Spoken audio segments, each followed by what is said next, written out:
Assalamualaikum warahmatullahi wabarakatuh. Alhamdulillah wassalatu wassalamu ala Rasulillah wa ala alihi wa sahbihi wa man wala. Amma ba'd. Ayyuhal ikhwah, azzani wa azzakumullah, saudara-saudaraku yang semoga dimuliakan oleh Allah. Kita bertemu kembali di malam Kamis untuk mengkaji pembahasan akidah menggunakan kitab Khudh Aqidatak minal kitabi was sunnatis sahihah. Ambillah akidahmu dari Al-Quran dan hadis yang sahih, karya Syekh Muhammad bin Jamil Zainu rahimahullahu ta'ala, semoga Allah merahmatinya. Ya, pada pertemuan sebelumnya kita masuk bab baru, yaitu judulnya Al-Jihadu wal Bala wal Wala wal Hukm. Jihad, wala nanti akan kita bahas, dan hukum artinya hukum, keputusan hukum gitu. Ini ada 3 pembahasan yang akan kita bahas pada pertemuan kali ini: jihad, wala, dan hukum. Wala bisa diartikan loyalitas lah gitu. Nah, pertanyaan pertama dalam bab ini sudah sempat kita bahas pada pertemuan sebelumnya. Soal awal, soal pertama, ma hukmul jihad fi sabilillah? Apa hukum jihad di jalan Allah? Apa hukum jihad di jalan Allah? Apa itu jihad, Bapak? Jihad itu kalau kita bayangkan identiknya dengan senjata ya. Padahal nggak seperti itu. Jihad nanti ada dengan harta, bisa dengan jiwa, bisa dengan lisan. Jadi jihad itu tidak mesti dengan angkat pedang atau bawa senapan, tidak ya. Jihad itu kalau secara bahasa dikata juhdun, artinya sungguh-sungguh. Jadi ketika seorang bersungguh-sungguh dalam bekerja, ini secara bahasa disebut jihad, dari kata juhdun. Makanya dalam surat Al-Ankabut di ayat terakhir, walladzina jahadu fina lanahdiyannahum subulana. Dan orang-orang yang bersungguh-sungguh di jalan kami, bersungguh-sungguh mencari keridhaan kami, keridhaan Allah, Allah akan tunjukkan jalan-jalan menuju Allah. Sini jihad di sini maksudnya sungguh-sungguh. Ya, bisa juga jihad artinya jihad angkat senjata. Tapi jihad hukum asalnya secara bahasa artinya sungguh-sungguh. Nah, itu jihad, Bapak. Nah, apa hukum jihad di jalan Allah? Jawabannya al-jihadu wajibun bil mali wan nafsi wal lisan. Jihad itu wajib. Wajib artinya dikerjakan berpahala, tinggalkan dosa. Jihad itu wajib dengan harta, jiwa, dan lisan. Dengan harta artinya memberikan uang untuk orang yang berjihad dengan senjata misalkan. Dan dengan jiwa, dengan nyawa, artinya ya angka ini terjun di medan perang ya. Wal lisan, dengan lisan, dengan perkataan. Maksudnya apa ini? Jihad dengan menyampaikan ilmu, membantah serangan musuh-musuh Islam misalkan. Nah, ini termasuk jihad, Bapak.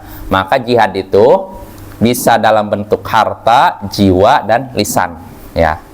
Ini 3 macam jihad, dan masing-masingnya memiliki hukum tersendiri. Artinya gini, jihad dengan senjata ini bisa wajib pada suatu keadaan dan tidak bisa dan tidak wajib pada suatu keadaan. Jadi ada wajib artinya kifayah, wajib ain bagi semua orang wajib, dan ada yang wajib hanya untuk orang tertentu. Kalau memang cukup, berarti yang lain tidak wajib lagi. Fardu kifayah istilahnya. Kalau yang fardu ain, jihad yang angkat senjata yang fardu ain, Bapak, itu kalau dalam 3 keadaan. Jihad angkat senjata yang wajib itu dalam 3 keadaan. Pertama, kalau musuh memasuki negeri kita, orang kafir masuk ke negeri kaum muslimin, ingin menguasai negeri kaum muslimin, maka dalam hal ini jihad hukumnya fardu ain. Artinya tidak, kalau fardu ain Bapak, tidak disyaratkan harus izin pemerintah, izin orang tua ya, karena musuh udah di hadapan kan, jadi nggak perlu Pak seizin, nggak, udah di musuh di depan. Nah, itu apa maksudnya ya. Ini kalau jihad fardu ain tidak perlu izin pemerintah, tidak perlu izin orang tua. Ini kalau musuh masuk, ini jihad fardu ain. Yang pertama. Yang kedua, fardu ain artinya wajib bagi seluruh kaum muslimin. Yang kedua, kalau dua barisan pasukan muslimin dan kafirin sudah bertemu, sudah berhadap-hadapan, maka hukum jihad ketika itu fardu ain.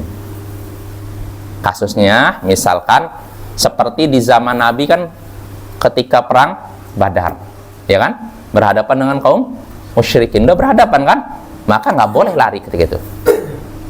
Masing-masing pasukan kaum muslimin harus ini, bukan perang Badar aja, perang Uhud, perang apapun, kalau sudah bertemu dua pasukan, maka ini hukumnya fardu ain. Walaupun asalnya gini, bisa jadi jihad itu tidak fardu ain. Misalkan seperti Rasulullah ngirim pasukan ke suatu daerah, tidak sengaja ketemu dengan musuh. Awalnya ketika berperang, ini tidak semuanya kan yang diwajibkan perang kan.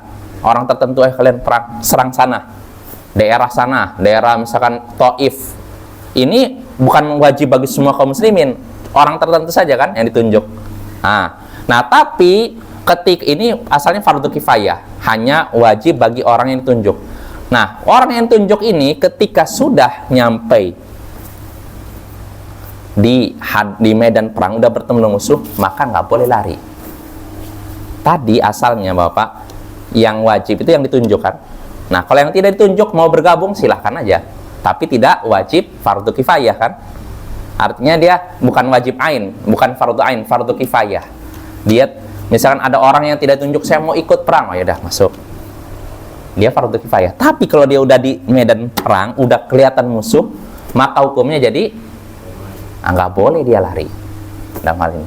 Kalau memang jumlah pasukan musuh tidak lebih dari 2 kali lipat. Kalau 1 banding 2 masih harus ini. Tapi kalau 1 banding 3, 4, nah baru boleh menyingkir Bapak ya. Nah kalau 1 banding 1, apalagi 1 banding 2 aja jangan pergi ya, harus sabar gitu. Ini keadaan kedua, jihad fardu ain. Lalu yang ketiga, kalau pemimpin menyerukan jihad, misalkan pemimpin kaum muslimin, misalkan pemimpin negara kita, misalkan seperti contohnya yang terbaru di Palestina, saudara kita diserang penjajah Yahudi misalkan, lalu pemimpin kita menyerukan, ayo masyarakat bangsa Indonesia, kita serang sana, bela. Ini kan udah pemimpin kan, sudah perintah dari pemimpin.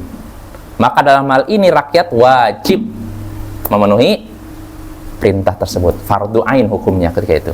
Nah selain yang ini, hukum jihad fardu kifayah. Fardu kifayah artinya kalau ada sebagian orang yang melaksanakannya dan jumlahnya cukup, maka yang lain tidak wajib lagi. Jelas Bapak ya? Nah ini yang tadi ketiga ini, dalilnya ini disebutkan dalam Al-Quran, hadis. Yang jihad fardu ain tadi, yang wajib bagi seluruh kaum muslimin. Ya, adapun yang dalil terakhir, saya bahas yang terakhir saja. Dalil bahwasanya kalau pemimpin menyerukan jihad, maka rakyat wajib jihad. Ini berdasarkan hadis dalam Sahih Bukhari, Nabi SAW sabda, wa idastunfirtum fanfiru. Kalau kalian diminta untuk berperang, pemimpin nyuruh kalian berperang, maka peranglah. Ini perintah bukan? Nah, sedangkan hukum asal perintah Nabi wajib, dan wajib fardu ain di sini. Artinya kalau tinggalkan dosa Bapak. Nah itu ya. Nah itu jihad fardu ain. Nah selain jihad dalam 3 keadaan tadi, maka hukumnya fardu kifayah. Ya contohnya seperti ya misalkan di negara kita nih, kan terjadi di Palestina kan, saudara kita kan diserang Yahudi kan. Nah, kita kan ingin bantu kan, ya tidak? Nah, tapi apa hukumnya? Apakah fardu ain bagi kita? Tidak. Karena pemimpin kita tidak menyerukan jihad. Maka bagaimana? Ya fardu kifayah. Silakan aja kalau mau jihad, tapi tidak wajib. Kalau kamu tinggalkan nggak dosa. Ya. Dan ini pun dengan syarat pemerintah mengizinkan. Kalau tidak mengizinkan, jangan. Kenapa kira-kira hikmahnya, Bapak? Kenapa harus izin? Kenapa, Jess? Karena kalau misalkan ada satu rakyat pergi ke Palestina hilang, yang repot siapa? Pemerintah kita pusing, mana nih rakyat saya? Ya kan, hilang di Gaza katanya, kemana cari-cari nggak ketemu jenazahnya. Yang repot pemerintah juga, Bapak ya. Maka dalam urusan jihad tidak bisa sembarangan. Harus pemimpin, harus orang yang punya kekuasaan yang ngurus. Jadi nggak bisa cuman kelompok-kelompok aja kita, misalnya kita berapa ini, kita jadi ke Palestina. Yang ada kacau malah.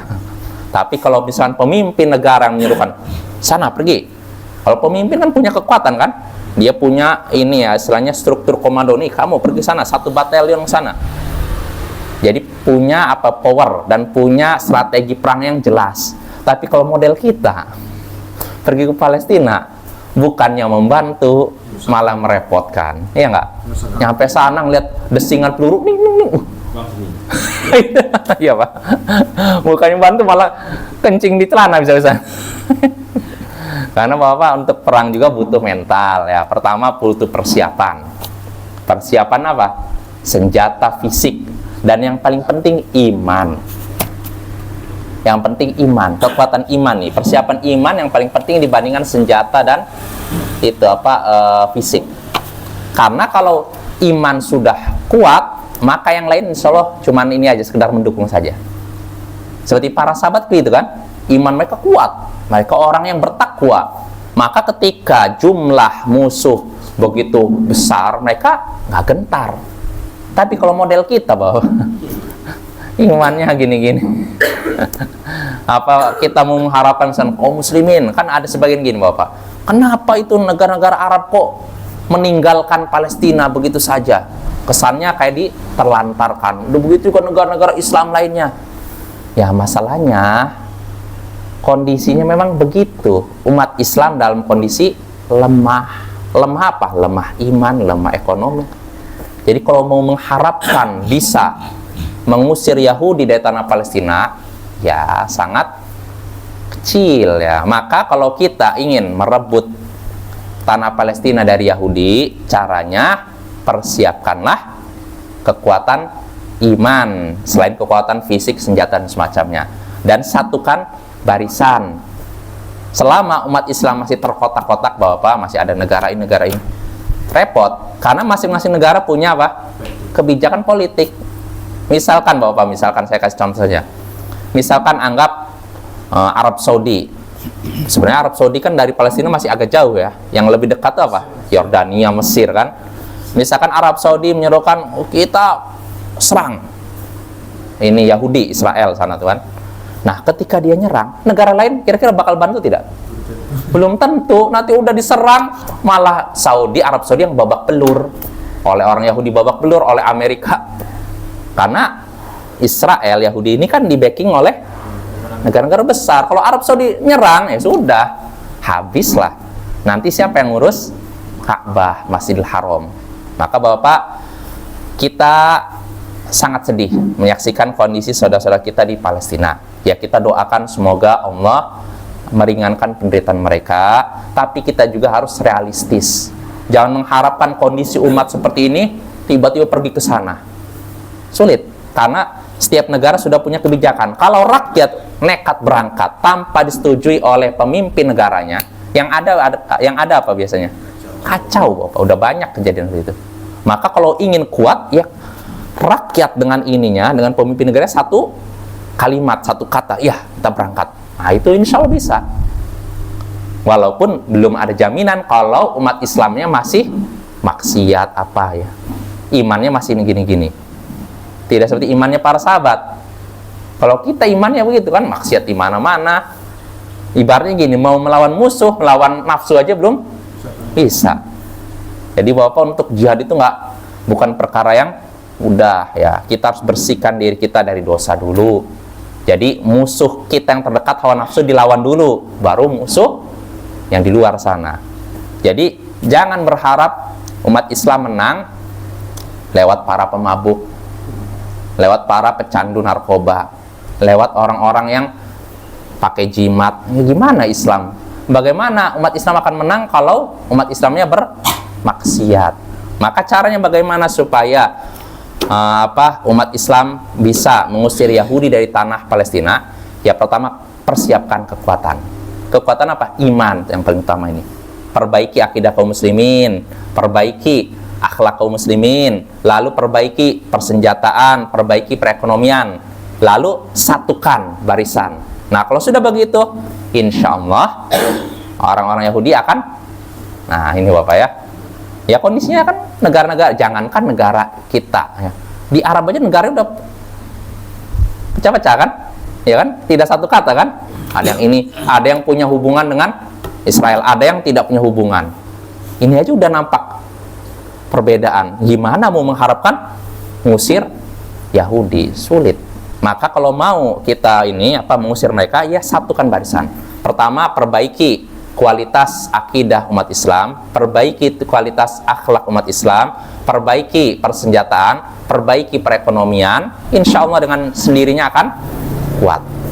Ya, karena Bapak kalau kita mau lihat faktanya saja ya, ini saya jadi bisa bahas masalah politik. Nggak apa-apa lah, sekilas info aja.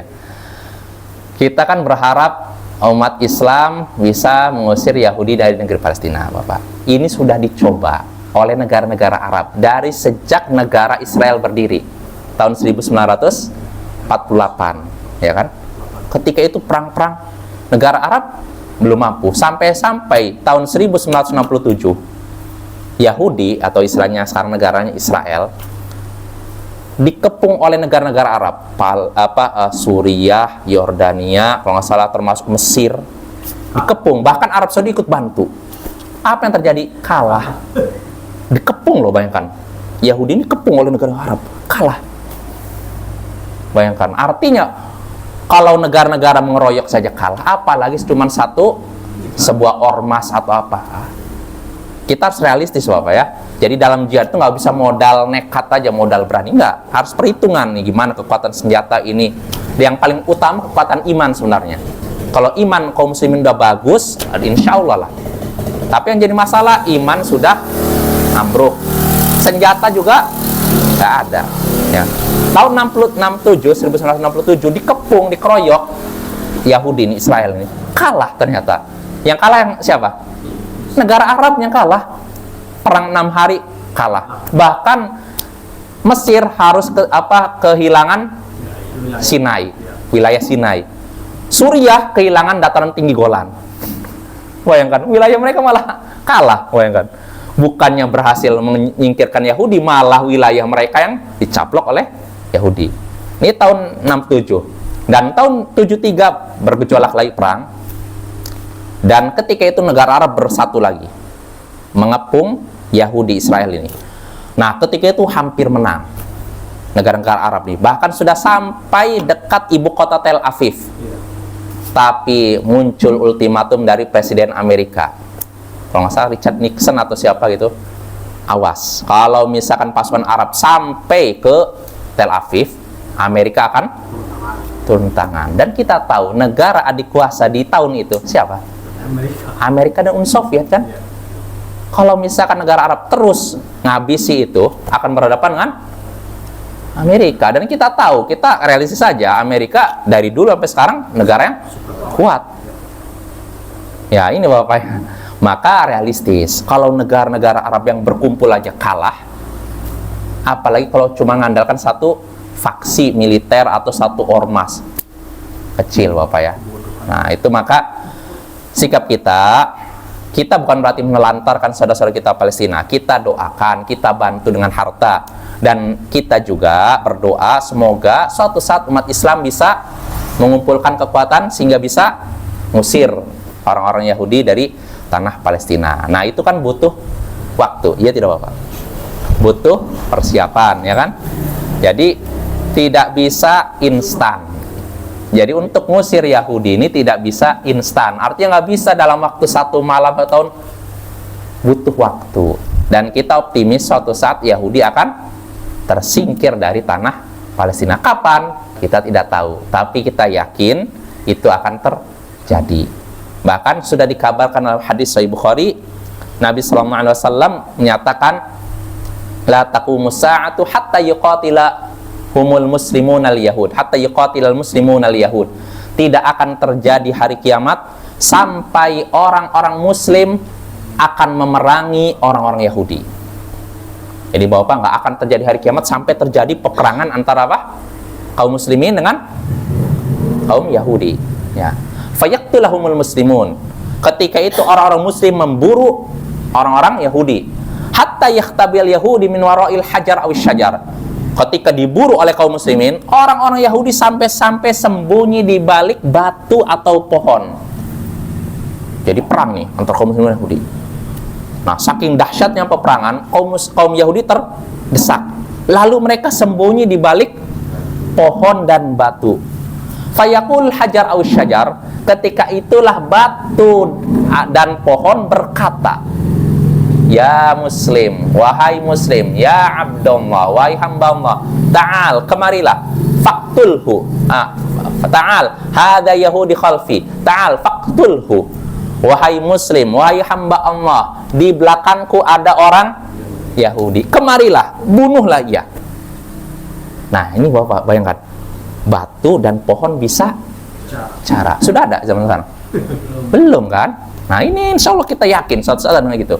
Jadi ketika itu orang-orang Yahudi akan sembunyi di balik pohon, di balik batu, tapi batu dan pohon tidak melindungi mereka. Batu dan pohon mengabarkan kepada orang muslim yang mencari Yahudi, wahai muslim, wahai hamba Allah, di sini di belakangku ada Yahudi, kemarilah, bunuhlah ia. Illa syajaral gharqad, kata Nabi, kecuali pohon gharqad. Fa innahu min syajaril yahud, kan sungguhnya itu termasuk pohon orang Yahudi. Artinya gini Bapak, kalau pohon cemara, pohon apa, ketika Yahudi sembunyi di belakangnya, dia akan bicara, ini di belakangku ada Yahudi. Tapi kalau pohon gharqad, kata Nabi, enggak.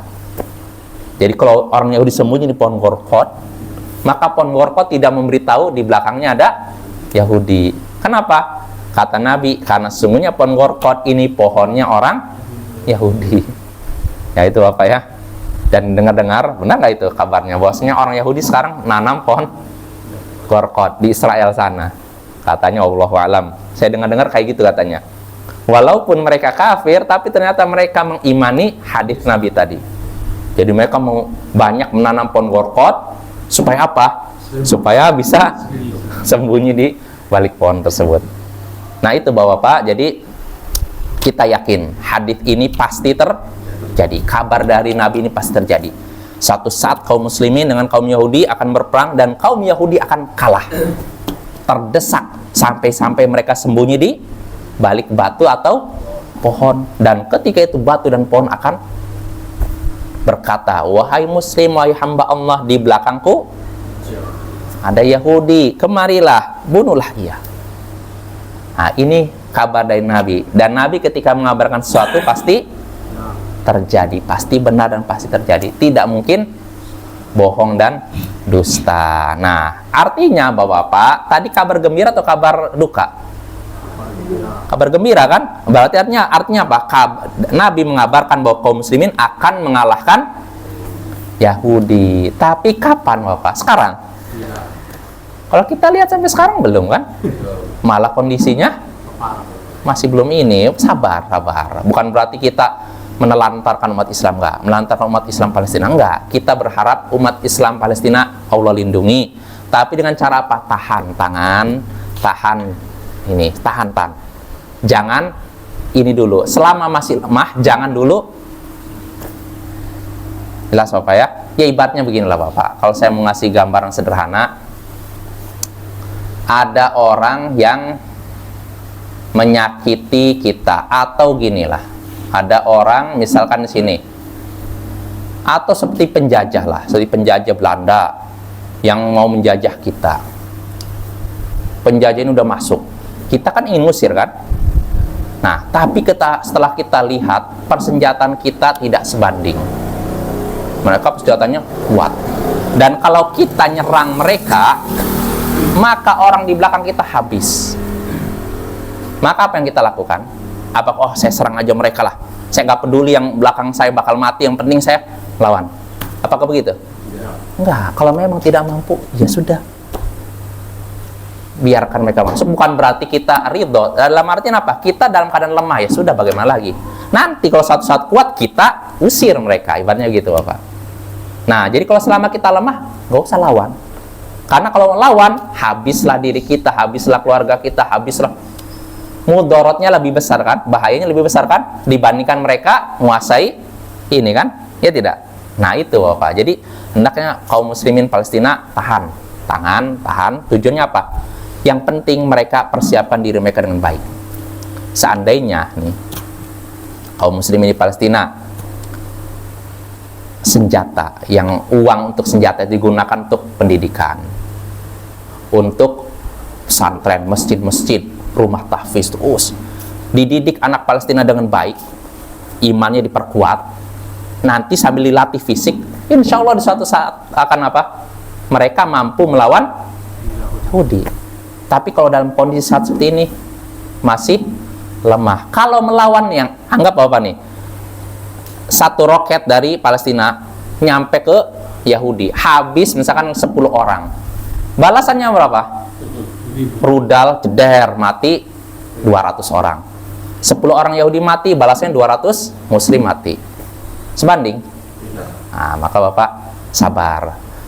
Untuk meraih kemenangan butuh kesabaran. Tapi yang pasti kita yakin kabar Nabi tadi, suatu saat orang-orang Muslim akan mengalahkan Yahudi. Namun pertanyaannya, apakah orang model kita?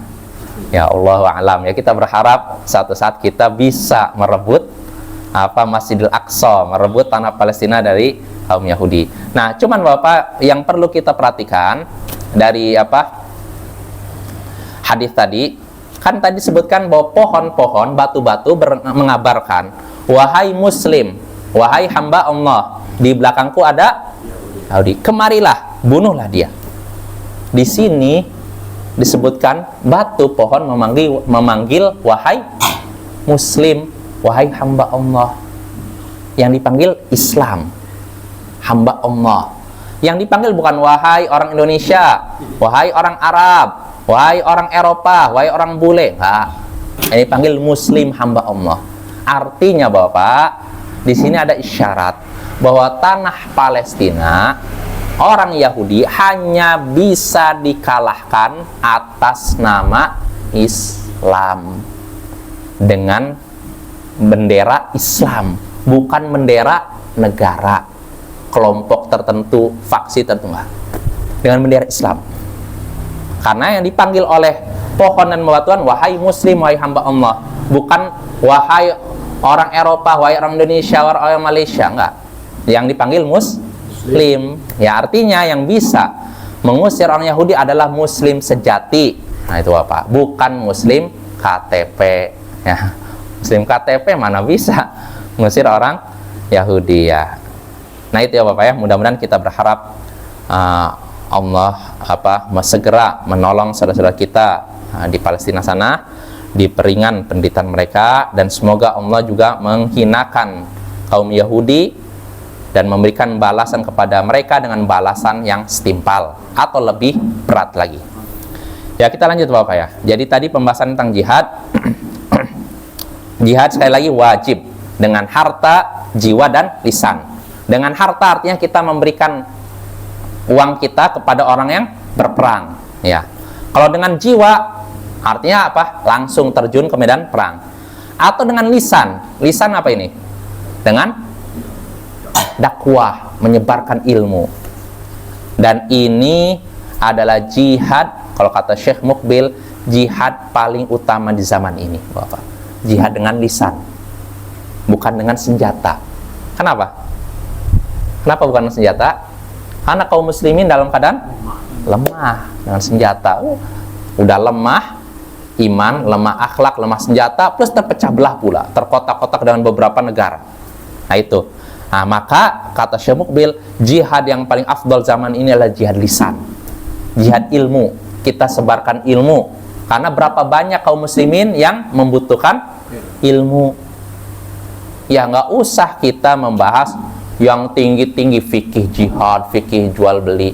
Masalah sholat saja, banyak kaum muslimin yang sholatnya masih salah, ya tidak? Masih banyak Bapak ya. Kalau kita perhatikan, kebanyakan gimana ya, sebagian saudara kita ini kadang sholat karena ngikut-ikutan aja. Oh, ngikut orang tuanya gini, sholat oh gini. Padahal orang tuanya juga ikut-ikutan juga, bukan belajar. Nah ini repotnya, dia ngikut orang tuanya pun asal ikut-ikutan. Nah, kalau yang diikutnya benar nggak masalah, tapi kadang yang diikuti salah, ini repot. Nah, maka di sini pentingnya menyebarkan ilmu ya. Banyak saudara kita yang membutuhkan ilmu. Ada seorang syekh di Arab Saudi, Bapak. Dia bercerita, suatu hari dia naik taksi bersama seorang naik taksi. Jadi dia naik taksi, ada supir taksi itu di Saudi. Nah, kebetulan syekh ini, ulama ini, beliau bersin. Kan, sin. Kalau bersin kan dianjurkan ucapan apa? Alhamdulillah. Dan yang dengar mengucapkan yarhamkallah.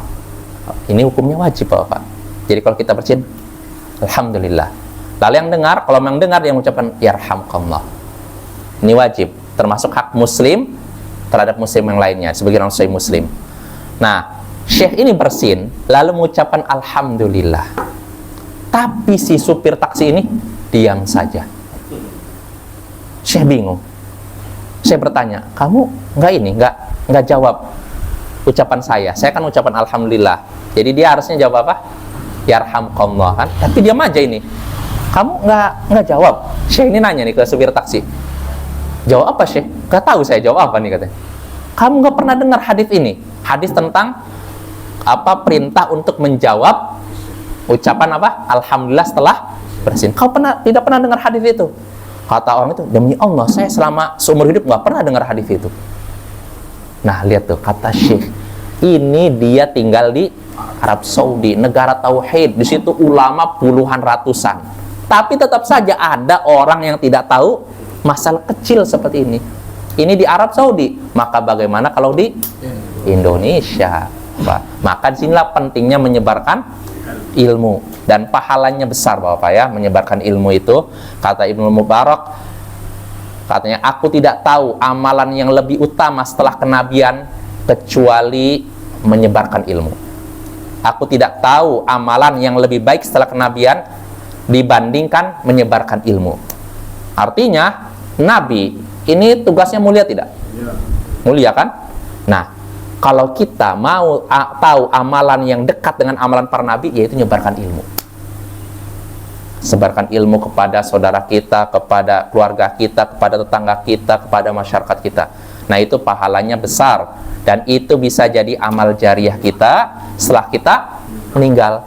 Bisa jadi kita nih menyaksikan ada orang, ya contohnya tadilah, kita bersin, kita mengucapkan alhamdulillah, tapi dia tidak jawab yarhamkallah. Lalu kita ajari nih, kamu kalau ada orang bersin lalu mengucapkan alhamdulillah, jawab yarhamkallah.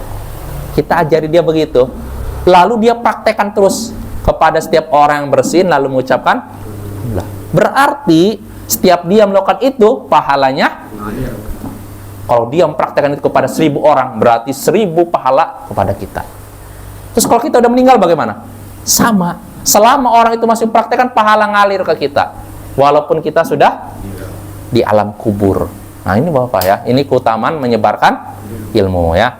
Maka hendaknya kita semangat untuk menyebarkan ilmu yang kita ketahui. Nah tadi, jihad itu wajib dengan harta, jiwa, dan lisan. Qala Allah Ta'ala, Allah berfirman, infiru khifafa wa thiqala wajahidu bi amwalikum ma anfusikum fi sabilillah. Surat At-Taubah. Pergilah baik dalam keadaan ringan maupun berat. Pergi apa maksudnya? Berjihad. Baik dalam keadaan ringan maupun berat. Ringan artinya apa kalau ringan? Ya mungkin kebetulan perbekalan cukup, keluarga pun nyaman, terus hari pun dalam keadaan sejuk misalkan, ya kan?